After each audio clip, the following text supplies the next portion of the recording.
Welcome students. तो कैसे हैं आप सब? आई होप सभी बढ़िया होंगे। तो आज हम सीखने वाले हैं एक्सरसाइज 8.2 क्वेश्चन 1 का फिफ्थ पार्ट।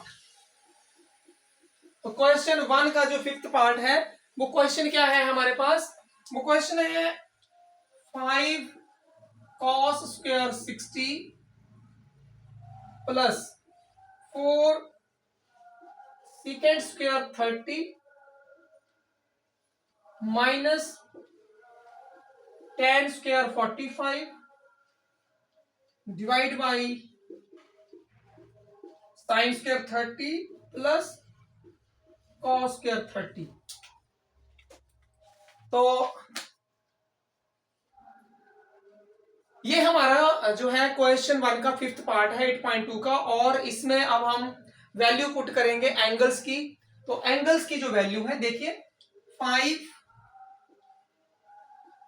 cos 60, जो हमारे पास cos 60 की वैल्यू है, जो cos 60 की वैल्यू है वो क्या है हमारे पास 1/2। ये है हमारे cos 60 की वैल्यू 1/2। बट यहाँ पे cos के ऊपर स्क्वायर है तो हम इस रेश जो इसकी वैल्यू उसके ऊपर हम स्क्वायर लगाएंगे।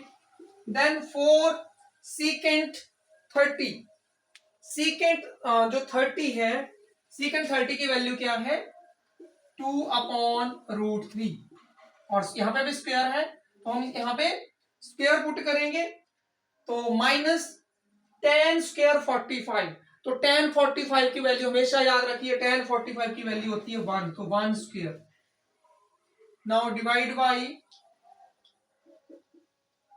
sin 30, तो यहां पे जो sin 30 है उसकी वैल्यू कितनी होती है 1/2 स्क्वायर, और जो cos 30 है, cos 30 की वैल्यू, जो cos 30 है, cos 30 की वैल्यू होती है हमारे पास √3/2 स्क्वायर। स्क्वायर यहां पे है इसलिए हम स्क्वायर लगा रहे हैं यहां पे, ये ध्यान रखना है आपने। स्क्वायर एंगल के ऊपर स्क्वायर नहीं है कि 60 डिग्री तो 60 को स्क्वायर कर देना है, वो नहीं है। cos स्क्वायर जो हमारी ट्रिग्नोमेट्रिक रेशियो उसके ऊपर स्क्वायर है, तो cos 60 की वैल्यू लिख के फिर स्क्वायर पुट करना है उसके ऊपर आपने।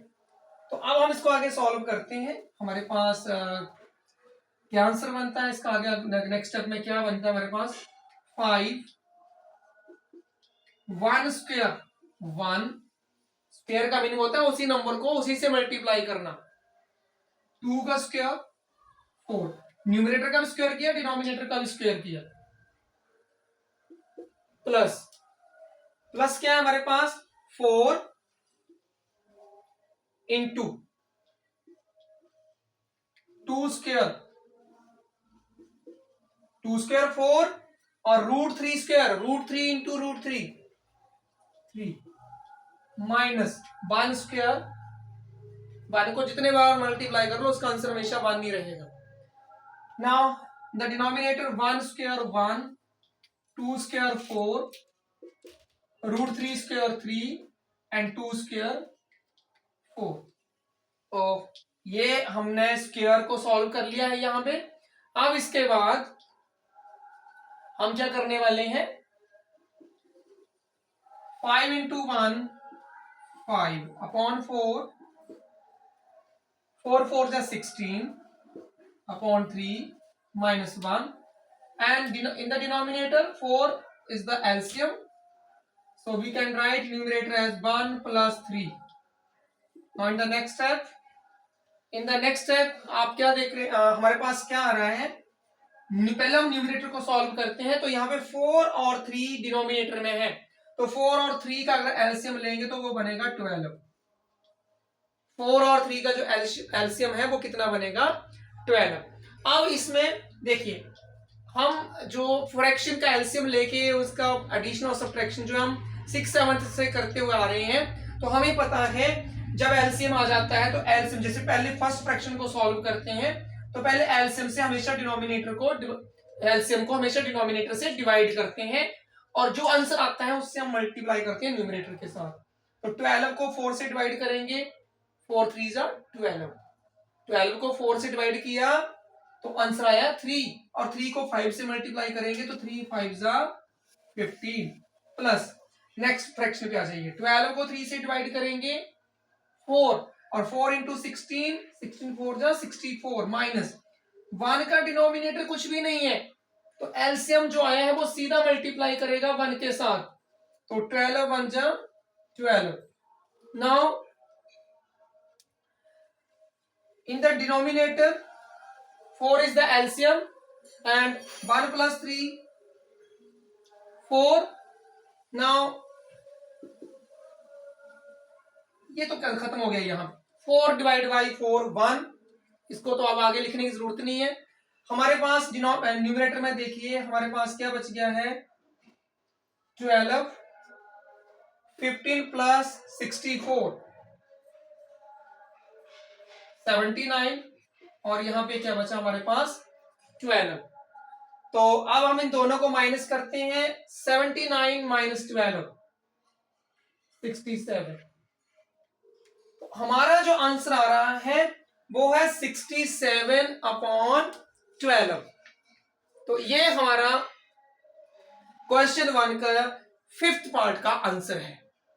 तो क्या है हमारे पास, हमें अगर ऐसे क्वेश्चन आते हैं तो हमें इन एंगल्स की वैल्यू पता होनी चाहिए, और इन एंगल्स की वैल्यू आपको लर्न नहीं होती है तो आप टेबल ड्रॉ कर सकते हैं, और आप मेरी प्रीवियस क्लासेस में चेक कर सकते हैं कि मैंने आपको टेबल बनाना सिखाया हुआ है कि इन एंगल्स का जो टेबल है वो हम कैसे खुद जो है ड्रॉ कर सकते हैं, बना सकते हैं, हम वैल्यूज फाइंड आउट कर सकते हैं।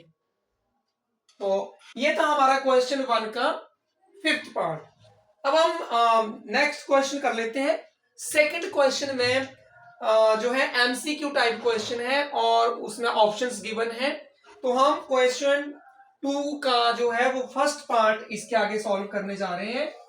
क्वेश्चन 2 का फर्स्ट पार्ट, क्वेश्चन 2 का फर्स्ट पार्ट क्या है, choose the correct option and justify your answer. तो फर्स्ट पार्ट क्या है क्वेश्चन 2 का, वो है 2 tan 30 divide by 1 plus tan square 30। ये क्वेश्चन है और इसके 4 ऑप्शंस गिवन है। ए दे रखा है साइन, ए दे रखा है यहां पे साइन 60 डिग्री, बी ऑप्शन दे रखी है cos 60 डिग्री, सी ऑप्शन दे रखी है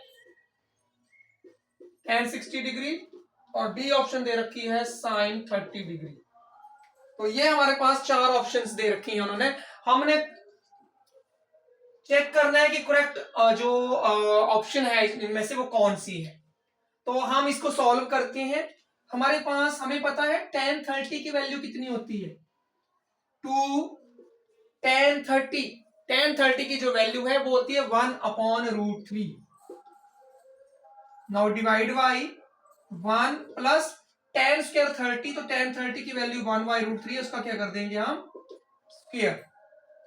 अब देखिए नेक्स्ट स्टेप में देखते हैं हम, 2 1 जा 2 अपॉन√3, और डिनोमिनेटर में देखिए 1 प्लस 1 का स्क्वायर 1 और √3 का स्क्वायर 3। तो ये न्यूमरेटर की जो फ्रैक्शन है वो ये बन रही है, और डिनोमिनेटर में हमारे पास आ रहा है 1 प्लस 1/3। अब इनको सॉल्व करते हैं आगे हम। नीचे एलसीएम क्या बनेगा 3, एलसीएम 3 है और अब फर्स्ट फ्रैक्शन हमारी 1 है, तो सीधा इसका डिनोमिनेटर कुछ नहीं है, तो हम कर सकते हैं 3 1 जा 3 प्लस जो एलसीएम है वही यहाँ पे डिनोमिनेटर है, तो हम न्यूमरेटर को एज इट इज लिख सकते हैं। तो हमारे पास क्या आएगा 2/√3 अपॉन 4/3। अब यहाँ पे नेक्स्ट स्टेप में चलते हैं हम, 2/√3, 4/3 है तो ऊपर आगे क्या हो जाएगा इसका रेसिप्रोकल 3/4। और अब यहाँ पे इसकी तो कटिंग हो जाएगी, 2 2 जा 4, बट ये 3 और √3 की यहाँ पे अभी कटिंग नहीं हो सकती है, तो हमारे पास ये आ गया 3/2√3।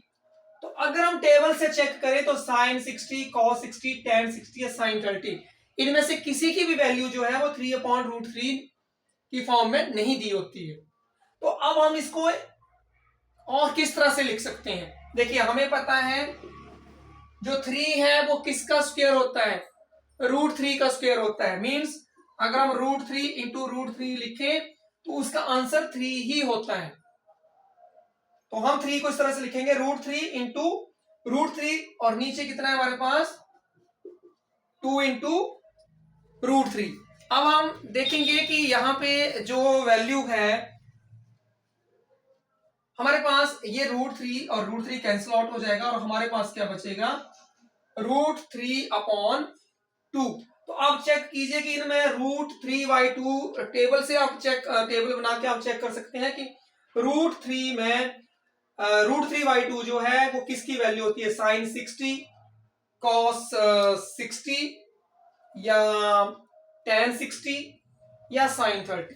हमें पता sin 30 की वैल्यू 1/2 होती है तो वो करेक्ट ऑप्शन नहीं है। tan 60 की वैल्यू √3 होती है तो वो भी नहीं है ये।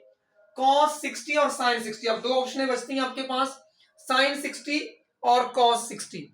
तो जो sin 30 की वैल्यू 1/2 है वही cos 60 की वैल्यू होती है 1/2। तो ये तीनों ऑप्शंस नहीं होंगी। √3/2 जो है वो किसकी वैल्यू होती है, sin 60 की। तो हमारी ऑप्शन नंबर कौन सी करेक्ट हो जाएगी, ए, ऑप्शन ए जो है sin 60 वो हमारी करेक्ट ऑप्शन होगी यहां। तो आपने इस तरह से सॉल्व करना है, आपने एंगल्स की वैल्यू पुट करके उसको सॉल्व करते हुए जाना है और जो आंसर आएगा वो देखना है कि वो आंसर दिए गए ऑप्शन में से कौन सी ऑप्शन को से मैच कर रहा है, उसके बाद आपने उसका आंसर कर देना है। तो आई होप आप सभी को समझ आया होगा कि जो है जो हमारे पास एमसीक्यू टाइप क्वेश्चन है उनको हमने कैसे सॉल्व करना है और सॉल्व करके ही हम सीधा आंसर दे सकते हैं इन क्वेश्चंस का। डायरेक्ट हम आंसर नहीं दे सकते।